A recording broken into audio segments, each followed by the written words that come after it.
Good morning বন্ধুরা, সবাই কেমন আছো? আমি জানি আমার বন্ধুরা সবাই ভালো আছে। বন্ধুরা, আমরাও সবাই ভালো আছি। তো দেখো, চা বসিয়ে দিয়েছি সকাল সকাল। তোমাদের দাদা, ভাইপো আর আমার ভাই খাবে। ওদেরকে চা দিয়ে সমস্ত ঘরে কাজ করলাম, কাজ করে স্নান টান করে চলে এসেছি ঠাকুর দিতে।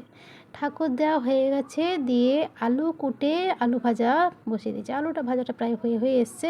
আজকে অনেকটা সকাল সকালই টিফিনের ব্যবস্থা, তার কারণটা হচ্ছে ভাই আজকে চলে যাবে, বুঝেছো? মনটা ভীষণই খারাপ, ভাইয়ের মনটাও ভীষণ খারাপ, বুঝেছো তো? তার কারণ হচ্ছে ভাইদের শীতলা মায়ের পুজো। আমাকে ওইখান থেকে বলে এসেছিলো, দিদি আসবি তো, দিদি আসবি তো।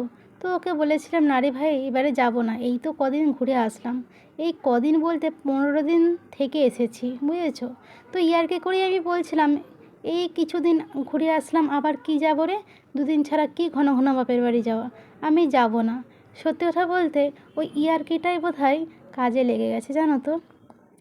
ওই যে বলে না, সব কিছু মানে ইয়ার্কি না করাই ভালো। শীতলা পূজায় যাওয়ার আমার কিন্তু খুবই ইচ্ছা ছিল, কিন্তু কি বলো তো, হঠাৎ করেই তোমাদের ভাইপোর এক্সাম, ইন্টারনাল পরীক্ষাগুলো হবে, বুঝেছো? তো আমি ওকে বলতেও পারছি না প্রথম থেকে।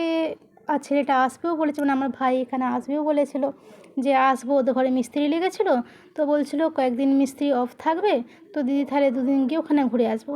ও তো ঠিক আছে, ওর যে মাথায় এইরকম বুদ্ধি চড়ছিল সেটা তো আমি জানি না, যে একবারে শীতলা পূজার 3 দিন আগে যাব, তো দিদির বাড়িতে দুদিন থেকে একবার দিদি জামাইবু ভাগনাকে নিয়ে আসবো। সত্যিই ভীষণ খারাপ লাগছে, বিশ্বাস করো, ভীষণই খারাপ লাগছে। আর তোমাদের দাদা ভাইপোরও ভীষণ ইচ্ছা ছিল যে এবছর শীতলা মায়ের পুজো ওখানে দেখবো, কারণ ভাই তো সববারে পুজোতে থাকে না। আগের বছরও ভাই ছিল, কারণ আগের বছর ভাইয়ের মানসিক শোধ করা হয়েছিল, বুঝেছো? আর এই বছরও ভাইকে পাওয়া হয়েছে। আর দেখবে শালা জামাইবাবুকে পেলে আর জামাইবাবু যদি শালাকে পায়, সেখানে অনুষ্ঠানটা যেন একটু বেশিই হয়ে যায়, মানে বেশি আনন্দ উপভোগ করা হয়, তাই না? তো যাই হোক, ভাই হাসছে ঠিকই, কিন্তু জোর করে। তো ভাই তোমাদের ভাইপোকে বলছিল, ভাগনা যাবি তো? তার বলছে, না থাক, তুই পড়তে বসে যা বরঞ্চ। দেখো, ভাইয়ের মনটা খুব খারাপ, আমারও মনটা ভীষণ খারাপ, ভীষণ মানে ভীষণই খারাপ, বুঝেছো তো? আমারও যাওয়ার ভীষণ ইচ্ছা ছিল। যাই হোক, ওদেরকে এগিয়ে দিয়ে এসেছি। আর ছেলে কী বলো তো, পড়তে বসে গেছে। চাপ পড়েছে, কিছু করার নেই, একদমই সময় সময় করে। না হলে তো জানোই, তোমাদের ভাইপো চট করে পড়তে বসে না। এই পরীক্ষাটা বলেই পড়তে বসছে, নাহলে তো দোকানে চলে যায় তোমাদের দাদার সঙ্গে ডিউটি দিতে। তো অনেকক্ষণ মন খারাপ করে বসেছিলাম, কেঁদেই ফেলেছিলাম সত্যি কথা বলতে।